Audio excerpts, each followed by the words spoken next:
नमस्कार दोस्तों, the explorers express में आपका स्वागत है। आशा करता हूँ स्वस्थ होंगे, मस्त होंगे। दोस्तों, पॉलिटिकल CUT-PG पॉलिटिकल साइंस की लेक्चर सीरीज़ में आज हम कवर कर रहे हैं एरिस्टोटल को।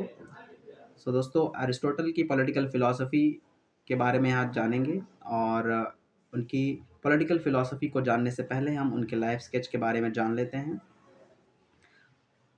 एरिस्टोटल की लाइफ़ स्केच से पहले हम बात कर लेते हैं प्लेटो की और सुकरात की। दोस्तों, जो सुकरात रहे हैं उनका जो प्रभाव रहा है वो प्लेटो पे पड़ा है और प्लेटो ने जो अपना विचार प्रस्तुत किया है वो काफ़ी आइडियलिस्टिक विचार प्रस्तुत किया है और काफ़ी आदर्शवादी और उटोपियन विचार प्रस्तुत किया है। इसके इतर जो एरिस्टोटल हैं, जो कि प्लेटो के शिष्य हैं, उन्होंने प्लेटो के बहुत से विचारों का खंडन किया है और उन्होंने एक प्रैक्टिकल और एक प्रैग्मैटिक विचारों को जो है प्रस्तुत किया है और उन्होंने एक गोल्डन मीन अपनाया हुआ है जिससे कि वो प्लेटो के विचारों का खंडन करते हैं। दोस्तों, जो एरिस्टोटल हैं उनका जो जन्म स्टैगिरा में हुआ है, मैसेडोनिया के पास में, जो कि ग्रीस में पड़ता है। एक मिडिल क्लास फैमिली में उनका जन्म होता है और उनके जो पिताजी थे वो एक डॉक्टर थे। जो नाइकोमेचियन थे वो एक डॉक्टर थे जो कि उस समय मैसेडोनिया के राजा फिलिप के दरबार में थे। Aristotle was student of Plato in his academy, taught young Alexander the Great of Macedonia। जो प्लेटो गुरु थे एरिस्टोटल के, वो उनकी एकेडमी में उनको शिक्षा मिली और एरिस्टोटल ने अलेक्जेंडर द ग्रेट को जो है शिक्षा दी। Time of fall of democracy in Athens, rise of Macedonia which conquered Athens. उस समय एथेंस में जो डेमोक्रेसी थी उसका पतन हो रहा था और मैसेडोनिया का वर्चस्व बढ़ रहा था, जिससे आगे चलकर उसने एथेंस को क्या किया, उसको जीत लिया।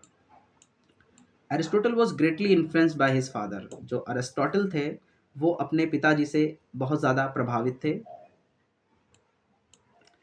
Existing anarchy in Athens significantly contributed to the thought of Aristotle। Athens में उस समय जो अराजकता फैली हुई थी उसने अरिस्टोटल के जीवन पे एक गहरा प्रभाव डाला, उनके विचारों पर गहरा प्रभाव डाला। He founded Lyceum, his own academy.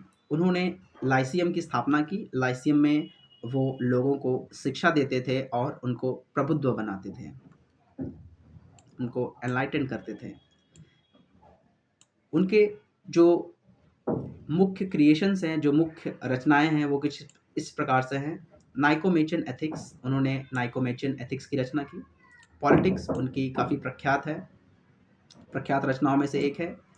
Metaphysics, उन्होंने मेटाफिजिक्स पे बात की। तो मेटाफिजिक्स एक दर्शन विज्ञान की एक ऐसी शाखा है जिसमें हम सत्य सत्य को कैसे हम सत्य को कैसे पहचानें या सत्य की कैसे हम प्राप्ति करें, और जो जीवन है, जीवन का अस्तित्व और ज्ञान की प्राप्ति के जो साधन है, ज्ञान की प्राप्ति के जो स्टेप्स हैं, हम किस प्रकार से उसको अचीव करें, हम उस मेटाफिजिक्स के द्वारा हम जान सकते हैं। तो मेटाफिजिक्स बेसिकली एक दर्शन शास्त्र का या दर्शन विज्ञान की एक ऐसी शाखा है जिसमें हम सत्य को, जीवन के अस्तित्व को और ज्ञान को प्राप्त करने की विधियों के बारे में हम उसका अध्ययन करते हैं।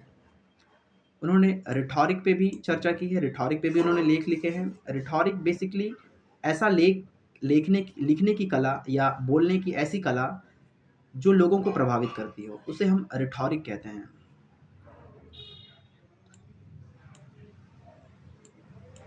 Master writer on biology, biology में उन्होंने अपने काफ़ी लेख लिखे हैं और उन्हें फादर ऑफ बायोलॉजी कहकर भी पुकारा जाता है।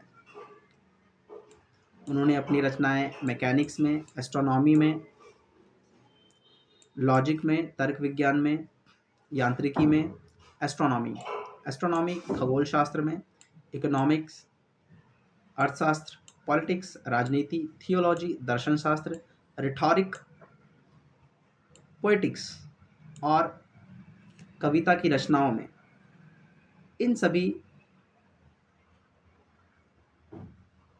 शैलियों में अपनी रचनाएं उन्होंने प्रस्तुत की है।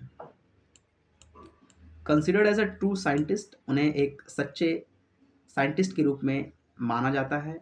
द फिलोसफर, दार्शनिक के रूप में, और एक पहले टीचर, द फर्स्ट टीचर के रूप में उनको जाना जाता है।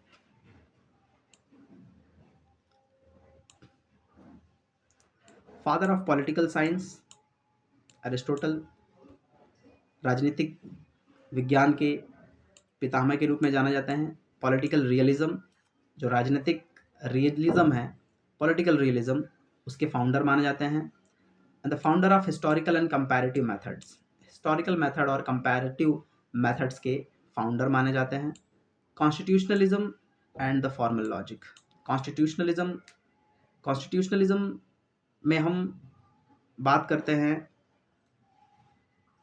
ऐसे स्टेट की जो कि एक लॉ के द्वारा उसके जो कार्य हैं उनको हम क्या करते हैं, सीमित करते हैं। तो कॉन्स्टिट्यूशनलिज्म, फॉर्मल लॉजिक, जो तर्क है, तर्क विज्ञान, उसके भी ये पितामह माने जाते हैं।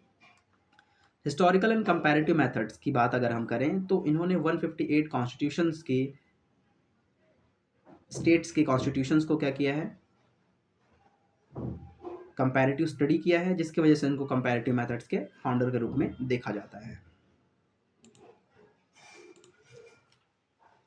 द पॉलिटिक्स, अरिस्टोटल की एक महत्वपूर्ण रचना द पॉलिटिक्स है, जो कि पॉलिटिकल साइंस के फील्ड में एक ग्रेटेस्ट कंट्रीब्यूशन उनका रहा है, a greatest contribution to the field of political science. तो पॉलिटिकल साइंस के फील्ड में जो ग्रेटेस्ट कंट्रीब्यूशन रहा है उनका द पॉलिटिक्स की बुक के द्वारा, अरेंज इन 8 बुक्स, उनको 8 बुक्स में अरेंज किया गया है। इनकी जो पहली बुक है, introduces the treatise and the deals with the slavery, इनकी पहली बुक जो है इस लेख का इंट्रोडक्शन देती है, इसकी व्याख्या करती है और स्लेवरी, दास्ता के बारे में बताती है। दूसरी बुक जो है deals with the Plato's ideal state, Plato के जो आइडियल स्टेट है उसके कॉन्सेप्ट और उसके बारे में उन्होंने जो खंडन किया है वो उनके सेकंड बुक में आपको देखने को मिलती है। बुक थर्ड में deals with the citizenship, citizenship के बारे में बताती है। Normal and perverted forms of the constitution and monarchy, the constitution और जो मोनार्की है उसके सामान्य रूप और उसके विरूपित रूप को ये जो तीसरी बुक है वो दर्शाती है।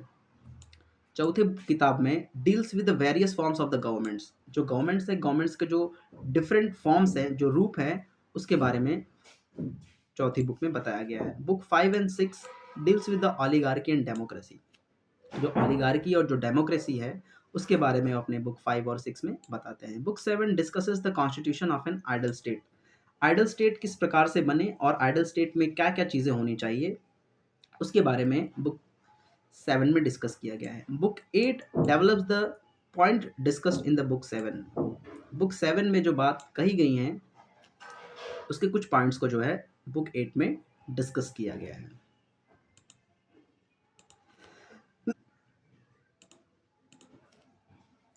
एरिस्टोटल के कुछ आइडियाज़ हैं, पॉलिटिकल आइडियाज़, उसको हम जान लेते हैं।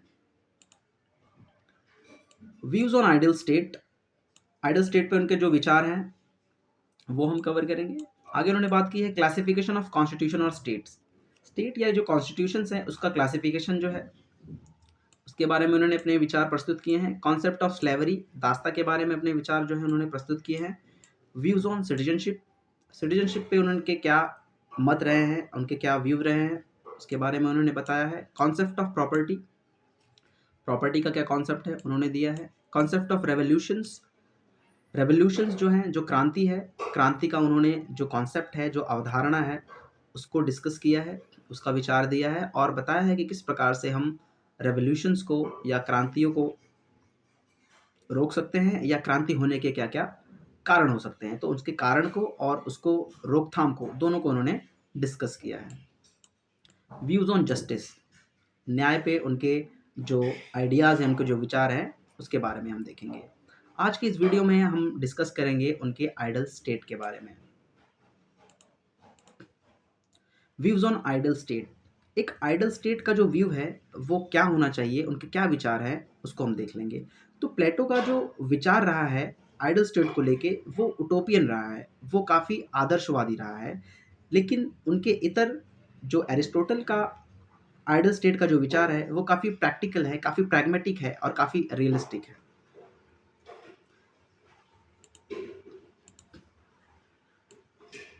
Unity of politics and ethics. Aristotle जब आइडल स्टेट की बात करते हैं तो वो पॉलिटिक्स को एथिक्स से जोड़ते हैं, एथिक्स और पॉलिटिक्स दोनों को ऐड करते हैं। आगे ध्यान रखिएगा, जब हम बात करेंगे निकोलो मैकियावेली की, तो निकोलो मैकियावेली ने पॉलिटिक्स को एथिक्स से अलग किया है। उसके इतर एरिस्टोटल ने पॉलिटिक्स को एथिक्स से जोड़ा है, पॉलिटिक्स को एथिक्स से जोड़ के देखा है। Like Plato, he believed state or police represent the supreme moral and ethical virtue of political community. Law contain the moral goodness. प्लेटो की तरह वो बिलीव करते हैं कि जो स्टेट है वो represent the supreme moral and ethical virtue, वो नैतिक वर्च्यू को या नैतिक गुण को क्या करता है, रिप्रेजेंट करता है ऑफ अ पॉलिटिकल कम्युनिटी, किसी राजनीतिक समुदाय में। किसी राजनीतिक समुदाय में, किसी स्टेट में, जो कोई राजनीतिक समुदाय जब किसी स्टेट में होता है तो वो जो स्टेट है वो सुप्रीम मोरल वर्च्यू को रिप्रेजेंट करता है। And law contain the moral goodness, और उसमें जो लॉ है, जो कॉन्स्टिट्यूशन है, वो मोरल गुडनेस, वो नैतिक अच्छाई या नैतिक भलाई को क्या करती है, वो प्रदर्शित करती है, निरूपित करती है। सो कहने का मतलब ये है कि प्लेटो की तरह ही एरिस्टोटल बिलीव करते हैं कि स्टेट जो है वो एक मोरल, एक नैतिक गुण को प्रदर्शित करती है, जो कोई पॉलिटिकल समुदाय जब किसी स्टेट में होता है, और जो लॉ है, जो कॉन्स्टिट्यूशन है, वो एक नैतिक अच्छाई या नैतिक भलाई को जो क्या करती है, रिप्रेजेंट करती है। एरिस्टोटल कहते हैं कि the state is a natural community. जो स्टेट है वो एक प्राकृतिक कम्युनिटी है, एक प्राकृतिक समुदाय है। An organism with all the attributes of a living being. एक ऐसा ऑर्गेनिज्म है, एक ऑर्गेनिक ऑर्गेनिज्म है, जिस प्रकार से एक लिविंग बीइंग के जो गुण होते हैं उसी प्रकार से एक स्टेट के गुण होते हैं। जिस प्रकार से एक ऑर्गेनिज्म होता है, ऑर्गेनिज्म के डिफरेंट पार्ट्स होते हैं, ऑर्गन्स होते हैं, उसी प्रकार से जो स्टेट है एक नेचुरल एंटिटी है और उसके भी क्या है, डिफरेंट पार्ट्स होते हैं, ऑर्गन्स होते हैं। और उसका जो बिहेवियर है, स्टेट का जो बिहेवियर है, जो उसका गुण है, वो एक लिविंग बीइंग की तरह है। Just an organ can't be separated from the organism. जिस प्रकार से एक ऑर्गेनिज्म के जो ऑर्गन्स हैं उसको अलग नहीं कर सकते, उसी प्रकार से an individual can't be separated from the state. एक इंडिविजुअल को स्टेट से अलग नहीं किया जा सकता। इट मीन्स कि जो इंडिविजुअल है वो एक स्टेट का पार्ट है, और उस स्टेट में उस इंडिविजुअल को स्टेट से अलग नहीं किया जा सकता। Aristotle considered the state as an association of men for the sake of the best moral life. Aristotle कहते हैं, ये मानते हैं कि स्टेट जो है एक लोगों का एक ऐसा एसोसिएशन है, ऐसा समुदाय है जो कि लोगों की नैतिक भलाई के लिए काम करता है। इंडिविजुअल से फैमिली बनती है, फैमिली से विलेज, और फिर विलेज से पुलिस का निर्माण होता है। State is a natural entity prior to individual. जो स्टेट है एक नेचुरल एंटिटी है जो कि स्टेट जो इंडिविजुअल है उससे पहले आती है। इट मीन्स स्टेट ऊपर है और इंडिविजुअल जो है वो बाद में आता है। इट मीन्स कि इंडिविजुअल बाद में आएगा, स्टेट पहले होगा, तो स्टेट जो है वो आपका एंड होगा। State as a whole and individual its part. State जो है एक होलिस्टिक है, एक अपने आप में संपूर्ण है, और जो इंडिविजुअल हैं वो उसके क्या हैं, पार्ट्स हैं। One who don't need state is not a human. एक व्यक्ति या विशेष जो कि उसको एक राज्य की आवश्यकता नहीं है, वो मानव नहीं हो सकता। आइदर गॉड और बीस्ट, या तो वो भगवान हो सकता है या तो वो एक दानव हो सकता है। Only living in polis individual can attain उडेमोनिया।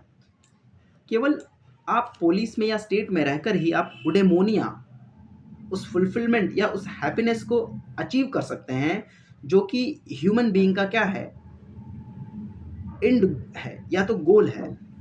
जो ह्यूमन बीइंग का जो एंड है या गोल है, जिसे हम उडेमोनिया कहते हैं, जो कि फुलफिलमेंट या हैप्पीनेस को रिप्रेजेंट करता है, उसको आप तभी प्राप्त कर सकते हैं जब आप किसी पोलिस या किसी स्टेट में हो। बेस्ट पॉसिबल स्टेट कैसा होना चाहिए?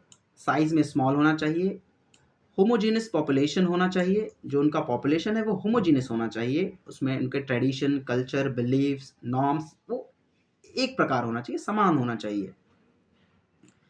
मॉडरेट रिचनेस, रिचनेस जो है वो उसमें मॉडरेट होनी चाहिए, बहुत अधिक नहीं होनी चाहिए। Ruled by middle class, middle class द्वारा रूल किया जाना चाहिए। रूल ऑफ लॉ, वहाँ पे जो लॉ है, जो कॉन्स्टिट्यूशन है, उसका नियम होना चाहिए, कॉन्स्टिट्यूशनलिज्म होना चाहिए। इट मीन्स कि जो सरकार है, सरकार के जो काम है, उनके मनमाने काम पर जो है कॉन्स्टिट्यूशन या नियम के द्वारा उस पर लगाम लगाया जा सके। जस्टिस इक्विटी, जस्टिस इक्विटी होना चाहिए, equal should be treated equally, unequal should be treated unequally. तो वहाँ पे इक्विटी को जो है, जस्टिस इक्विटी को इंश्योर करना चाहिए। Principle of equality, standard for distribution of political power and offices. जो इक्वालिटी का स्टैंडर्ड है, जो सिद्धांत है इक्वालिटी का, वो पॉलिटिकल पावर जो ऑफिसेज हैं उसके डिस्ट्रीब्यूशन में अप्लाई करना चाहिए। इट मीन्स कि लोगों में, चाहे वो किसी भी क्लास से बिलोंग करता हो, उनमें जो पॉलिटिकल पावर और ऑफिसेज का जो डिस्ट्रीब्यूशन है वो इक्वालिटी के प्रिंसिपल के बेस पे किया जाना चाहिए। फंक्शंस ऑफ स्टेट, एरिस्टोटल का जो आइडिया है स्टेट के फंक्शन का, वो क्या है, हम इसको जान लेते हैं। तो वो एक स्टेट का जो फंक्शन होना है या स्टेट किस प्रकार से काम करे, उसके बारे में उन्होंने बताया है।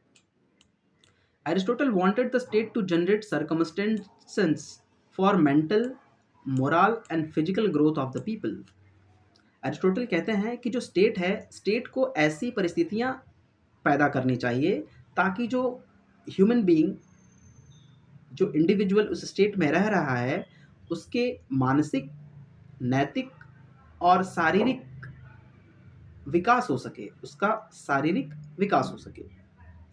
इस प्रकार से वो कहते हैं कि जो स्टेट है, उस स्टेट को ऐसी परिस्थितियां बनानी चाहिए, ऐसी परिस्थितियां पैदा करनी चाहिए ताकि लोगों के मानसिक, नैतिक और शारीरिक विकास हो सके। He did not want to limit the functions of the state to mere protection of the rights of members against violation by others or the preservation of life and property of the members. वो चाहते हैं कि state केवल लोगों के rights, उनके properties और उनके लाइफ को ही प्रोटेक्ट ना करे, बल्कि इसके इतर वो लोगों के मानसिक, शारीरिक और नैतिक विकास को भी बढ़ावा दे।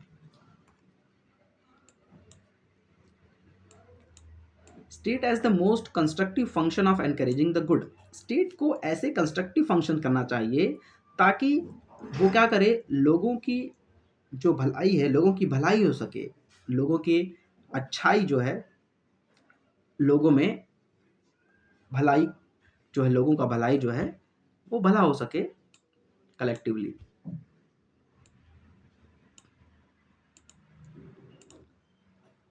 Representation of ideal state.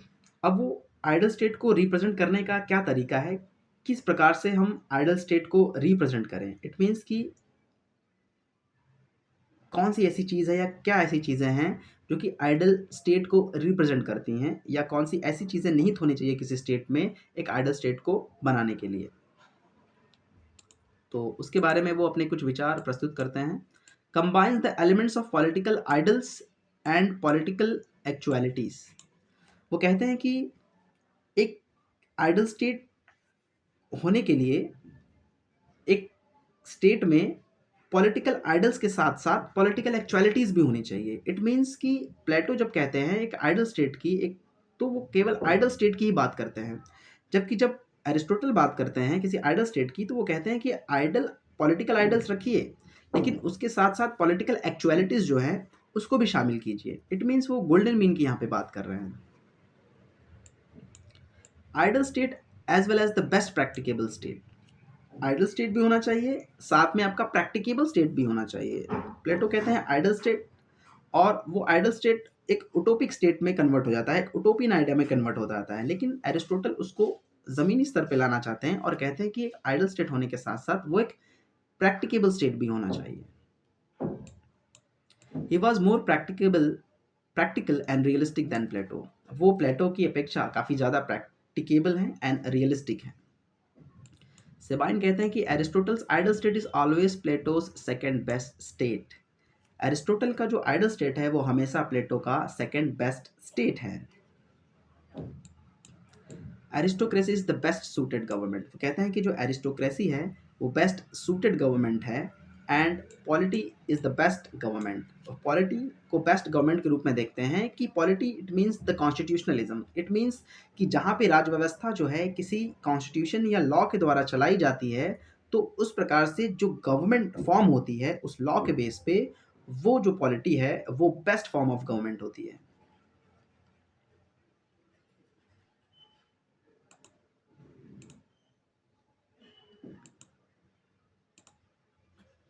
Basic features of ideal state. अब आइडल स्टेट के कुछ बेसिक फीचर्स को बारे में बताते हैं एरिस्टोटल, उसके बारे में देख लेते हैं। Small city state. वो कहते हैं कि जो एक आइडल स्टेट को रिप्रेजेंट करता है, या जो आइडल स्टेट का जो बेसिक फीचर होता है वो स्मॉल सिटी स्टेट होना चाहिए। एक पॉपुलेशन जो है consisting of small and friendly group of citizens. जो सिटीजन्स हो वो फ्रेंडली हो, एक स्मॉल ग्रुप हो। इसका मतलब कि जो पॉपुलेशन है वो काफ़ी छोटी होनी चाहिए, बहुत ज़्यादा पॉपुलेशन नहीं होनी चाहिए एक आइडल स्टेट के लिए।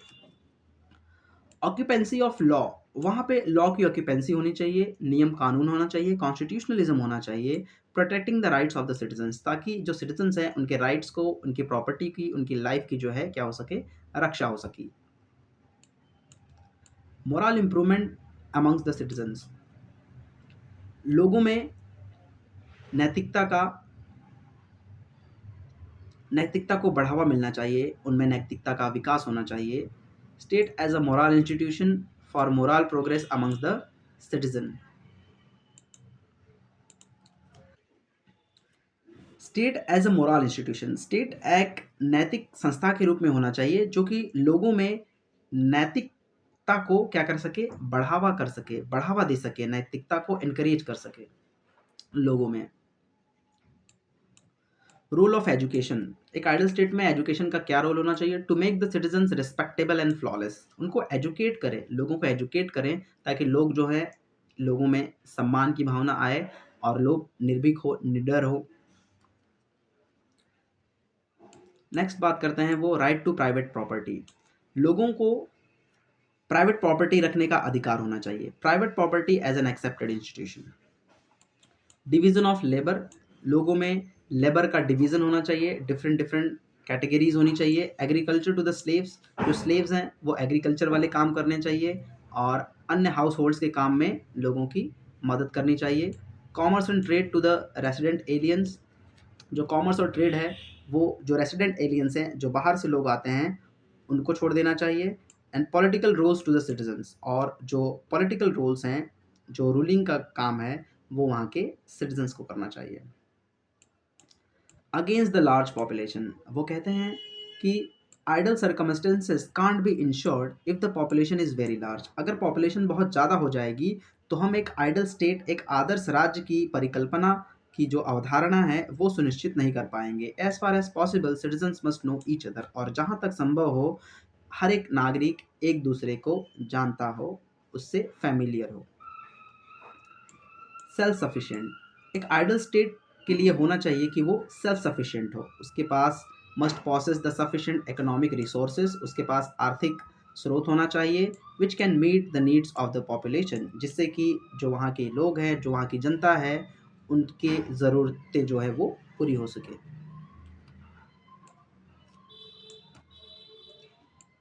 Dominated by middle class.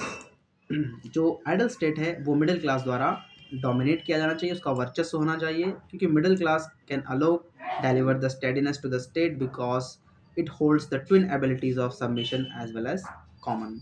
तो जो मिडिल क्लास है, मिडिल क्लास को क्या करना चाहिए, उसको डोमिनेट करना चाहिए, उसका वर्चस्व होना चाहिए किसी आइडल स्टेट में।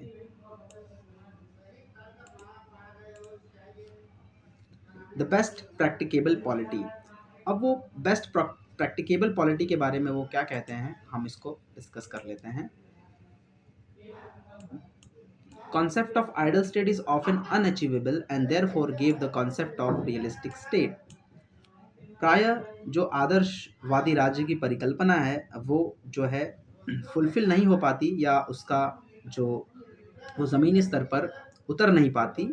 तो इसलिए एरिस्टोटल ने एक रियलिस्टिक कॉन्सेप्ट दिया है स्टेट का एक रियलिस्टिक कॉन्सेप्ट दिया है। पॉलिटी और the constitutional government as the best practicable state. कहते हैं कि जो पॉलिटी और कॉन्स्टिट्यूशनल गवर्नमेंट है वो बेस्ट प्रैक्टिकेबल स्टेट है। अगर आप एक प्रैक्टिकेबल स्टेट की बात करते हैं तो आपको एक कॉन्स्टिट्यूशन, एक लॉ के द्वारा उस गवर्नमेंट के एक्शंस को क्या करना है, लिमिट करना है, या उससे उस गवर्नमेंट को पावर लेनी है। इट मीन्स कॉन्स्टिट्यूशनल जो गवर्नमेंट है वो बेस्ट प्रैक्टिकेबल स्टेट है। तो किसी स्टेट में अगर कोई गवर्नमेंट है तो उस गवर्नमेंट के जो एक्शंस हैं उन एक्शंस पे हम किससे रोक लगा सकें, कॉन्स्टिट्यूशन से, या वहाँ लॉ से हम क्या कर सकें, उस पर अंकुश लगा सकें। Aristotle uses the term polity in the two different sense. वो पॉलिटी को दो डिफरेंट सेंस में इस्तेमाल करते हैं। पहला जनरल सेंस में, दूसरा पर्टिकुलर सेंस में। जनरल सेंस में कहते हैं कि चाहे वो मोनार्की हो, एरिस्टोक्रेसी हो, ओलिगार्की हो या डेमोक्रेसी हो, हर जगह आपको क्या करना है, उसमें कॉन्स्टिट्यूशन या लॉ का क्या है, कॉन्सेप्ट लाना है। पर्टिकुलर वे में कहते हैं कि fusion of the democratic and oligarchic element. तो ओलिगार्किक एलिमेंट और जो डेमोक्रेटिक एलिमेंट है उन दोनों का मिश्रण होना चाहिए, वाइल अवॉइडिंग देयर एक्सेस, जबकि उनका किसी भी प्रकार से किसी एक का की अधिकता नहीं होनी चाहिए। यहाँ पे वापस से उन्होंने गोल्डन मीन की बात की है कि हमें बहुत ज़्यादा डेमोक्रेटिक या बहुत ज़्यादा ओलिगार्किक जो है चीज़ें नहीं होनी चाहिए किसी स्टेट में, बल्कि इन दोनों का एक फ्यूज़न होना चाहिए एक प्रपोर्शन में, जिससे कि हम बेस्ट प्रैक्टिकेबल पॉलिटी को क्या कर सकें, इंश्योर कर सकें। तो आशा करता हूँ दोस्तों आप चीज़ों को समझ पा रहे हैं और मैं बेहतर वे में समझा पा रहा हूँ या समझाने की कोशिश कर रहा हूँ। तो आज के क्लास में हम इतनी ही बातें करेंगे अरिस्टोटल से रिलेटेड। नेक्स्ट क्लास में बाकी की जो उनकी आइडियोलॉजीज़ हैं हम उसको कवर करेंगे, उनके पॉलिटिकल फ़िलॉसफ़ी को कवर करेंगे। अगर इस वीडियो से रिलेटेड कोई सुझाव देना चाहते हैं तो आप प्लीज़ कमेंट कीजिए, और लगातार वीडियो को इम्प्रूव किया जाएगा। और उससे रिलेटेड कोई भी क्वेरीज़ हैं आपकी, टॉपिक से रिलेटेड या कोई कॉन्सेप्ट से रिलेटेड, तो आप ज़रूर कमेंट कर सकते हैं। और आशा करता हूँ आप चीज़ों को बेहतर वे में समझ पा रहे हैं और मैं समझा भी पा रहा हूँ। तो दोस्तों धन्यवाद।